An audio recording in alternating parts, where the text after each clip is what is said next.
Men of Reddit, what are some examples of unwritten guy code? Story 1. If you borrow your buddy's tool motorized implement, you return it clean/full.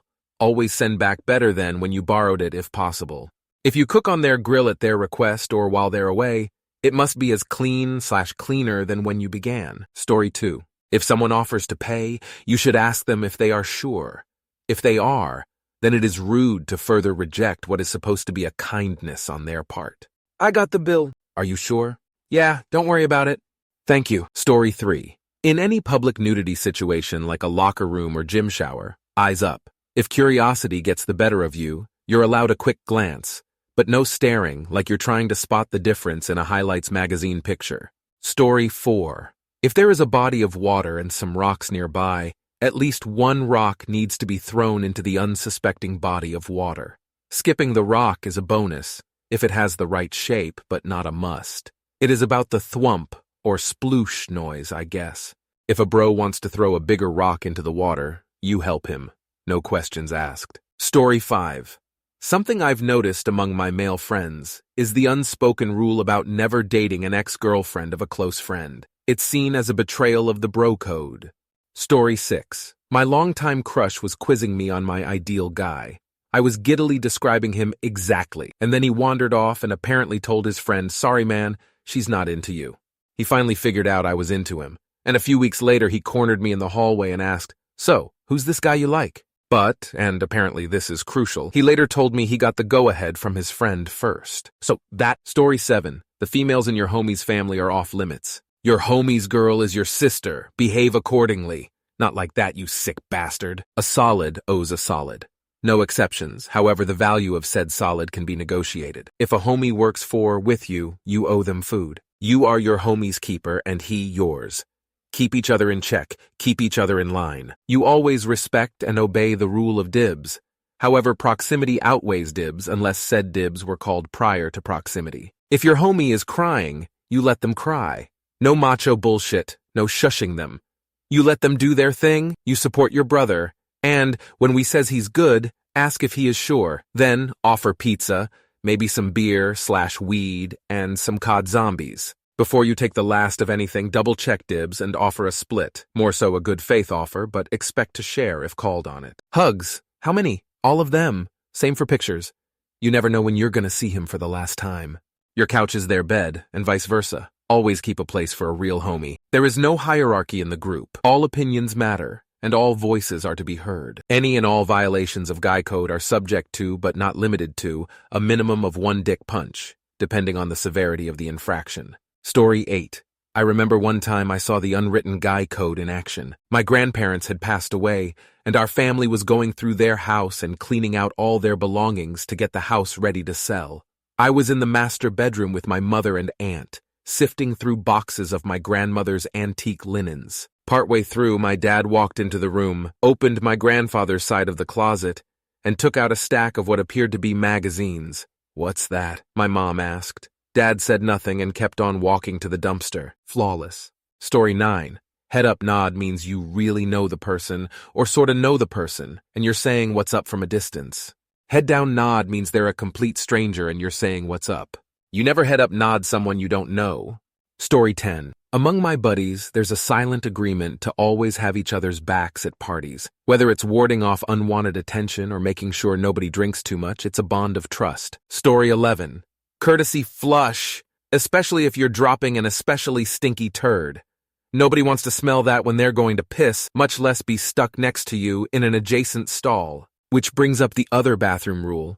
Leave an empty stall between us if possible. Same reason. Story 12. If you spot a pal unsuccessfully trying to push through their workout, step in with some discreet encouragement or advice. It's all about the subtle art of boosting morale without making a scene. Also, the classic tap on the shoulder followed by a thumbs up can work wonders for a bro in need of a silent cheerleader.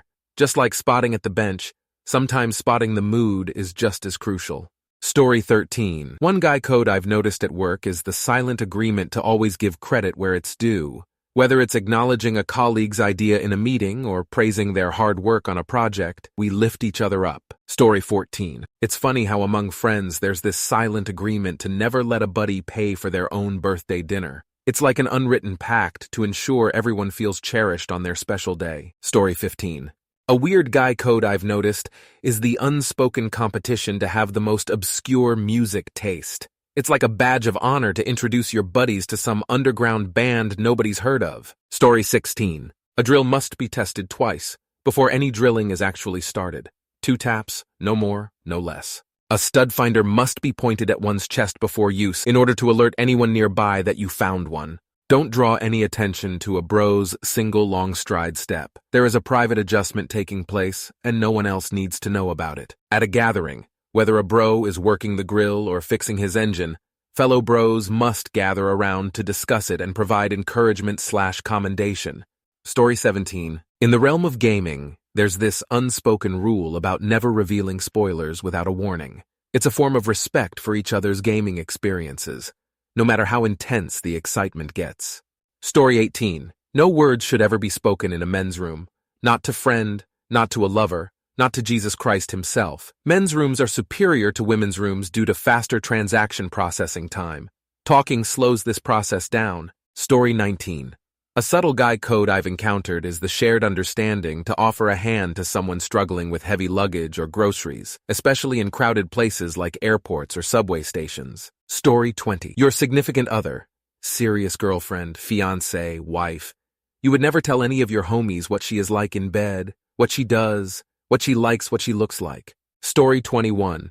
A funny unspoken rule among my friends is the mutual understanding to never judge each other's guilty pleasure hobbies or interests. Whether it's collecting action figures or watching cheesy rom-coms, we embrace each other's quirks without question. Story 22. Don't overstep your boundaries. Just because you and I are cool with a third party, =, you and me being cool. Don't date an ex-GF of a friend. Stuff is going to get said, and most guys are not interested in dividing the group over some chick, respectfully. If your friend is saying he's going through something serious, hear him out and give advice. If your guy is having relationship problems and his partner comes to you asking for info about him, you don't know anything. Who was at that party? I don't know their names. It was just people there. Now this rule could change if he's married, especially if his wife is a good person. Hell, she's one of the bros by then. She's a part of the tribe. Don't embarrass your boy in front of his crush. Story 23. Discussions that happen in, around, or on the garage, basement, cabin, woods, camp, river, campfire, grill, beer cooler, man cave, workshop, warehouse, etc. stays there. Women folk have their own version of this for parody as well. Story 24. Ever notice that subtle head nod between guys when they pass each other on the street? It's like a silent acknowledgement of brotherhood, part of the unwritten code of camaraderie among men. Story 25. There's this quirky guy code among my cycling buddies to always wait for each other at designated checkpoints during our rides. It's like an unspoken promise to experience the journey together, no matter the distance. Story 26. Don't finger someone else's beer on the way back from the bar when you buy a round for the table. If you have to, you make multiple trips. You buy a round when it's your turn. No one keeps track, but we all know when it's your turn. Story 27. Make silly faces /peekaboo to little kids so they giggle. Assume the responsibility of Santa Claus, Easter Bunny, Tooth Fairy, and birthday gifts. These needs not be grand, but must be delightful for the kids. Answer yes when the kid wants to shoot hoops, throw the football, play princess, or do makeup. Takes 15 minutes, the length of the kid's attention anyway. Story 28. Don't touch another man's tools. Look, you will find yourself in a situation where you're in possession of some random piece of shit appliance or dilapidated gas-guzzling machine that needs repaired. You will find someone else's toolbox conveniently placed in the vicinity while in possession of said broken item. Just don't fucking do it. Story 29. Never shake another man's hand when either of you are naked. I was at the gym, leaving the shower, and as it turned out, my locker was next to that being used by a fairly well-known political figure in my community. But on the right and I'm more to the left, I just smiled and said hello. He did the same. Story 30. If your bro calls you at 3 a.m. to put his dog down because she's at the end of her long life and he can't bring himself to do it, you gotta do it. It sucks that it hurts you, but you know it will hurt him more, and she needs put out of her misery. Yes, gotta be up in 3 hours to go to work. You won't go back to sleep. You'll be crying too. Story 31. Unpopular take. Your ex isn't your property. No one owes you a permission request to date consenting adults. This goes for my exes too. I'm an adult, just like my exes, and we all make our own choices. Story 32. I was having a really shit day once and went to cross the road. As I got over the crossing, a dude pulled up and went, "Mate, you dropped your wallet." And when I looked back, it was on the road. I went to go and get it. And another guy who was driving one way had turned around and come back to tell me the same thing. Then a few seconds later, the guy who was driving the opposite direction had done exactly the same thing, arrived to tell me as well. It was only a small thing, but 3 guys went out of their way to help a guy out, and it really improved my day. Sometimes guy code is just making small gestures to help out another guy who needs some backup. Story 33. If you see your neighbor with his hood up, you must give it the obligatory 15 mins observation. If within that 15 mins he has not closed the hood, you go over and see what the problem is. Doesn't matter if you know your neighbor is a certified lifelong mechanic, you go see if they need a hand. Story 34. If you see your neighbor with his hood up, you must give it the obligatory 15 mins observation. If within that 15 mins he has not closed the hood, you go over and see what the problem is. Doesn't matter if you know your neighbor is a certified lifelong mechanic, you go see if they need a hand. Story 35. Keep in good contact with your bros who are real with you. With big changes in life, especially new relationships, it can be easy to create some distance that ends up being bigger than intended. I've both prevented and been prevented from making some not great choices that seemed good in the moment. Sometimes those conversations are hard, but they are ultimately for the best. All in all, don't distance yourself from friends who aren't afraid to tell you that you're making a mistake. If what they've got to say offends you, ask yourself why and be real with yourself in answering it. In most cases, it's because they're right. Story 36. Tell your friends' kids the good stories of when their dad and you were younger. I've been watching my friends' kids for the last few days and telling them stories. All about, did you know your dad did this, or that he was good at sports, etc. They're gonna have a lot of questions for him when he gets home. Story 37. If you know a dude is being cheated on, tell him. Also, don't be the guy his girl is cheating on him with. Recently informed my BIL, who I seriously do not like, that my SIL was cheating on him. It just seemed like the right thing to do. He was cool enough to not reveal how he learned the truth, so my name stayed out of it. Story 38. Most of my friends don't agree, but if you know a girl has a boyfriend, don't hook up. Luckily never happened to me, but I can imagine how shit it must feel. Don't do that to another bro, even if you don't know him.